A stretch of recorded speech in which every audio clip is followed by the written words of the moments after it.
আত্মীয়তার সম্পর্ক রক্ষা করে চলা আপনার জন্য সহজ হবে কয়েকটা পয়েন্ট মনে রাখলে। তার মধ্যে প্রথম পয়েন্ট হলো, এই যে কর্মটা আপনি করবেন এর জন্য আপনার টাকা খরচ হবে, আপনার অনেক কিছু অপ্রীতিকর হলেও করতে হবে, তারা অসন্তুষ্ট হলেও আপনাকে করতে হবে, এবং তাদেরকে আপনি পছন্দ না করলেও আপনাকে করতে হবে, যেটু কষ্ট আছে। এই কষ্টের মর্যাদাটা যে কি এইটা আপনাকে জানতে হবে, মানে এতে আপনার ফায়দা। যেমন কিছু আছে আপনার দামি জিনিস পায়খানাতে পড়ে গেছে, এখন আপনি যদি না উঠান আপনার লস, যদি ঘৃণা লাগতেছে কিন্তু উঠালে কি আপনার লাভ, এটা আপনি বাধ্য।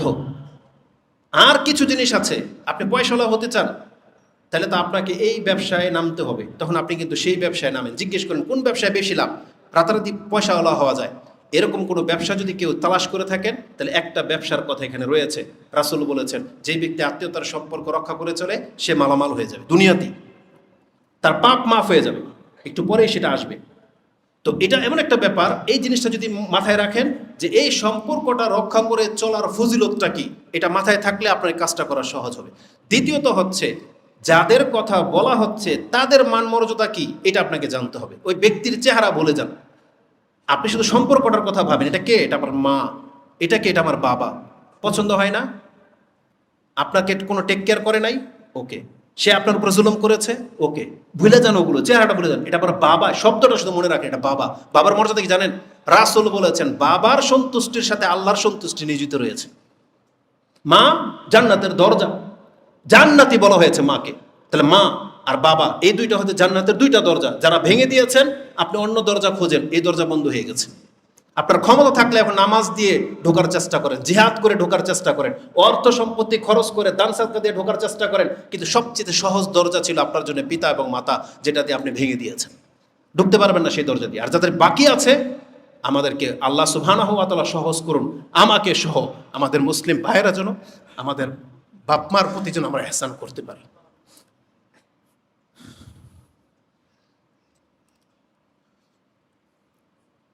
আল্লাহ না করুক কোনো মুসলিমের সাথে এটা হয়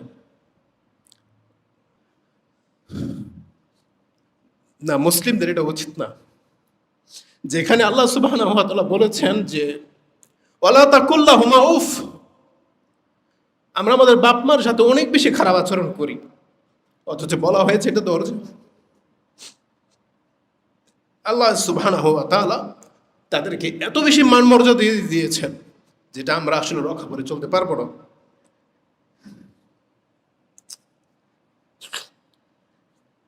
আল্লাহ সুবহানাহু ওয়া তাআলা আমাদেরকে বলেছেন যে আত্মীয়তার সম্পর্ক রক্ষা করে চলতে হবে, তাদের মান মর্যাদা অনেক।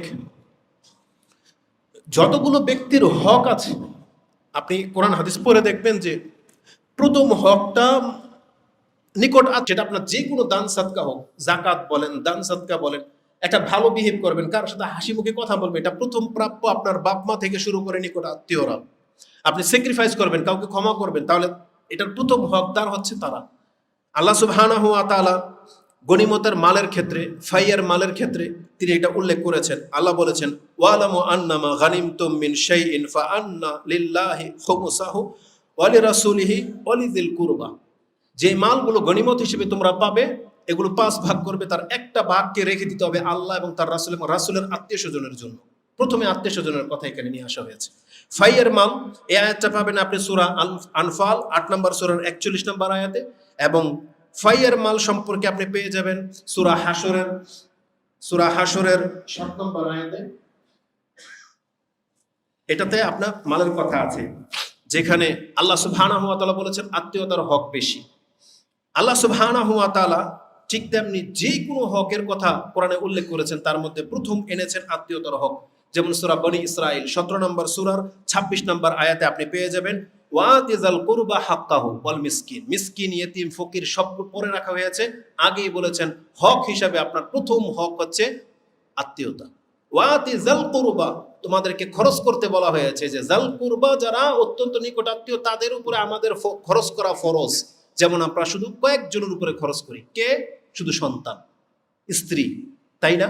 কিন্তু প্রথম হক হচ্ছে বাবা, ভাই বোন, তারপরে বিয়ে করলে স্ত্রী সন্তান এরা, এটা এদের উপর আমরা খরচ করি, কিন্তু বাকিদেরও কিন্তু এর অংশ আছে, কিন্তু আমরা এটা ভুলে যাই, আমরা এটাকে ফরজ মনে করি না। না, এটা আমাদের উপরে ফরজ, যার যতটুকু সামর্থ্য আছে, তার কেউ নাই, তো এটা আমাদের উপরে ফরজ। এই আয়াতটি সূরা বনী ইসরাইল 26 নম্বরে আপনি পেয়ে যাবেন। তাদের সম্মান কতটা দেওয়া হয়েছে একটু আগেই বলেছি, বাপ মার সম্মান সবাই জানেন। আমি এখান থেকে ব্যতিক্রমে 3টা শুধু হাদিস আপনার কাছে পেশ করব, তাহলে বুঝতে পারবেন বাপ মার সাথে অন্যদের কি মান মর্যাদা রয়েছে, আর এটা রক্ষা করার প্রতি আমাদেরকে কতটা উৎসাহিত করা হয়েছে এবং এর মধ্যে আমাদের কত কল্যাণ রয়েছে। তার একটা হলো, আল্লাহ সুবহানাহু ওয়া তাআলা বলেছেন মা সবচেয়ে বেশি প্রাধান্য পাওয়ার যোগ্য। এখন যার মা নাই, খালা, ওই যে বলেছি অভাবী একটা খালা আমারও আছে, আল্লাহ যেন আমাকেও হেদায়েত করে, যাদের জন্য আমি সহনশীল হতে পারি। প্রত্যেকের কে আছেন এমন অনেক বড় পাপ করে ফেলছেন, কে আছেন এমন অনেক বড় পাপ করে ফেলেছেন, মাপ পাওয়ার কোনো রাস্তা হয়তো দেখতেছেন না। এমন একজন ব্যক্তি রাসূলুল্লাহ সাল্লাল্লাহু আলাইহি ওয়াসাল্লামের কাছে এসে বলতেছেন, আন্না রাজুলান ফাকালা ইয়া রাসূলুল্লাহ আযনাবতু যামবান কাবীরান। তিরমিজিতে আছে আসাবতু যামবান আযীমান, আমি তো একটা মহা পাপের মধ্যে ফেসে গেছি। আর এই বর্ণনায় আসছে আযনাবতু, আমি পাপ করে ফেলেছি, যামবান কাবীরান, অনেক বড় একটা পাপ করে ফেলেছি, ফাহাল্লি তাওবাতুন, ইয়া রাসূলুল্লাহ আমার জন্য কি তওবার কোনো মাধ্যম ব্যবস্থা আছে, আমি তওবা করতে চাই, এই পাপ কি মাফ হবে?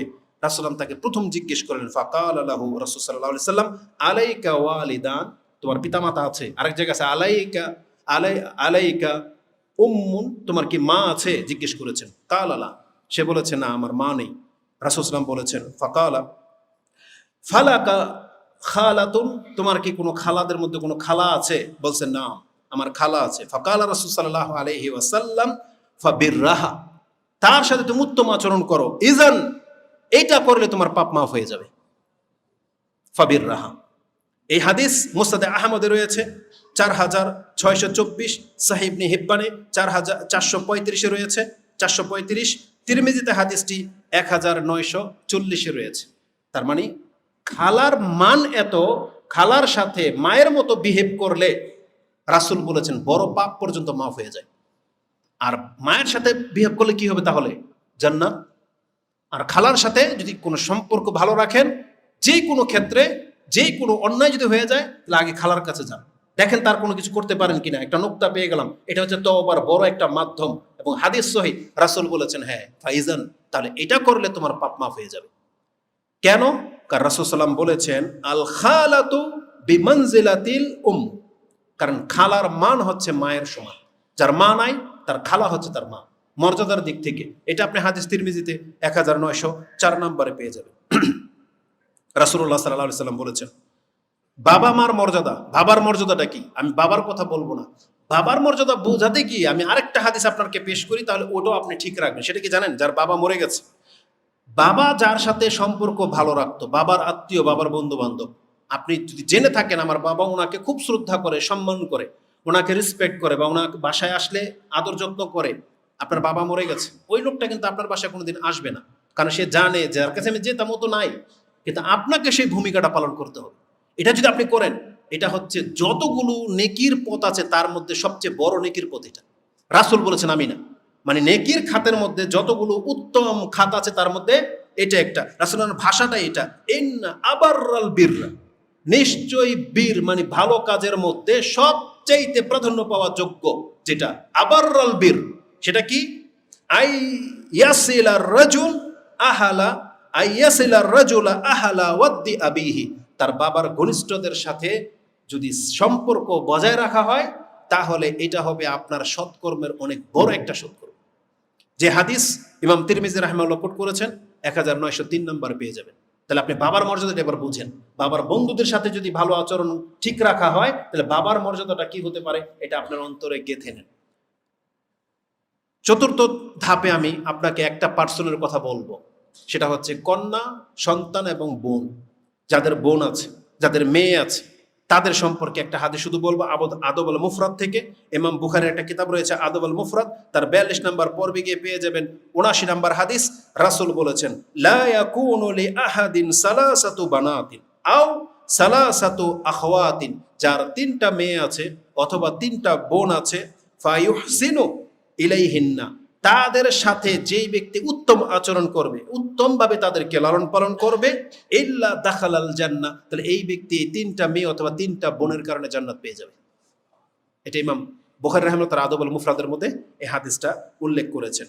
আরেক বর্ণনায় রয়েছে ফাকাদ ওয়াজাদাত লাহুল জান্নাতুল বাত্তাতুন, রাসূল বলেছেন তার জন্য জান্নাত নির্ধারিত, পাবেই সে জান্নাত। বাত্তাতুন ফাকালা রাজুলুন মিম বাদিল কওম, তাদের মধ্য থেকে একজন ব্যক্তি বলল, ওয়াইসনাতানি ইয়া রাসূলুল্লাহ, 3টা মেয়ে তো নাই, 3টা বোন তো নাই, 2টা আছে। রাসূল বলেছেন ওয়াইসনাতানি, যার 2টা বোন আছে আর 2টা বোনের সাথে যদি সে উত্তম আচরণ করে তাহলে এটাও তার জন্য জান্নাতের সার্টিফিকেট হয়ে যাবে। এটা ওই আদব আল মুফরাদের মধ্যে পেয়ে যাবেন 78 নম্বর হাদিস। এখানে থেমে আমি একটু বলতে চাই, আজকে আমাদের বোনদের দিকে একটু নজর রাখেন তো, আমরা ভাইরা কি মনে করি। আমাদের বাপদের উদ্দেশ্যে বলতে চাই, আপনি আপনার মেয়ের সাথে কি আচরণ করেন, বিয়ে দেওয়ার পর তার বিয়েটা সঠিক জায়গায় হয় নাই, তার স্বামীর বাড়িতে সে অত্যাচারিত হচ্ছে, আপনাকে জানানোর পরে কিন্তু আপনি এটাকে কোনো পাত্তা দিচ্ছেন না। এই মহিলাটা সারা জীবন নির্যাতনের শিকার হচ্ছে শুধু এইটা বলে যে তার যাওয়ার কোনো জায়গা নাই, পুরুষের উপরে ধিক্কার জানাতে হবে। এটা তো সন্তান তো আপনার, বিয়ে তো হয়েছে একটা বিশেষ কারণে, এটা আল্লাহ সুবহানাহু ওয়া তাআলার নিয়ম, তার প্রয়োজন ছিল, কিন্তু ওখানে সে ফেসে গেছে। অথচ আপনি আপনার মেয়েকে উদ্ধার করার জন্য কোনো তৎপরতা করবেন না, ভাইয়েরা মুখ ফিরিয়ে থাকবেন যে এই ঝামেলা কে পোহায়। আপনি কিয়ামতের মাঠে কি জবাব দিবেন? ভাবি যখন তার মেয়ের কাছ থেকে মুখ ফিরিয়ে নেয়, তাহলে ভাইয়ের কথা কি বলবো? এটা মোটেও কাম্য নয়। আপনাকে খোঁজ নিতে হবে আপনার মেয়ের স্বামীর বাড়ির কি অবস্থায় আছে, এটা খোঁজ নিতে হবে। ধর্মীয় ইস্যুকে কেন্দ্র করে অনেক ঝামেলা হয়, যৌতুককে কেন্দ্র করে অনেক ঝামেলা হয়। আপনার মেয়ে হয়তো বলতে বলতে থেমে গেছে, কিন্তু সে ওই নীরবে সেটা সহ্য করে নিচ্ছে। আমাদের কাছে তো ফোন আসে, আমাদের কাছে তো বলে, এই জন্য আমরা বলতেছি আপনাকে, এটার পরিসংখ্যান কিন্তু অনেক। কিন্তু আজকে আমরা ভাইয়েরা বাবারা মুখ ফিরিয়ে নিয়েছি বিদায় আজকে আমাদের এই মানে এদের এই অবস্থা হয়েছে। আর বেশ কিছু স্ত্রীরা আছে, ভাই যদি কোনো বোনের আদর যত্ন করে তাহলে এই স্ত্রীরা হিংসা করে, বোনকে দেখতে পারে না। অথচ আপনি জানেন এমন একটা ভাই কিন্তু আপনিও আকাঙ্ক্ষা করেন, প্রত্যেকটা স্ত্রী তো আকাঙ্ক্ষা করে যে আমার যদি এমন একটা ভাই থাকতো। তাহলে ওর ভাই যখন ওকে এতটা সম্মান করে, শ্রদ্ধা করে, আর্থিক দিক থেকে সাহায্য করে, এটা কোনো মহিলার জেলাসি হিসেবে নেওয়া উচিত নয়, কারণ কিয়ামতের মাঠে কিন্তু আপনি ফেসে যাবেন। আর সবচেয়ে বড় কথা হচ্ছে, আমি বাপদেরকে বলতেছি, ভাইদেরকে বলতেছি, আপনি আপনার বোনদের প্রতি একটু যত্নশীল হন। আল্লাহ আমাকে সহ আপনাদেরকে এই কাজটা করার তৌফিক দান করুন। তো আধ্যাত্মিক সম্পর্ক সম্পর্কে যত কথাই বলবো এটা অনেক প্রেশার হয়ে যাবে। ইবাদতের মধ্যে এটা অনেক গুরুত্বপূর্ণ একটা ব্যাপার। শর্টলি আমি শুধু আরেকটা 2-1টা হাদিস আপনাকে বলে দিই।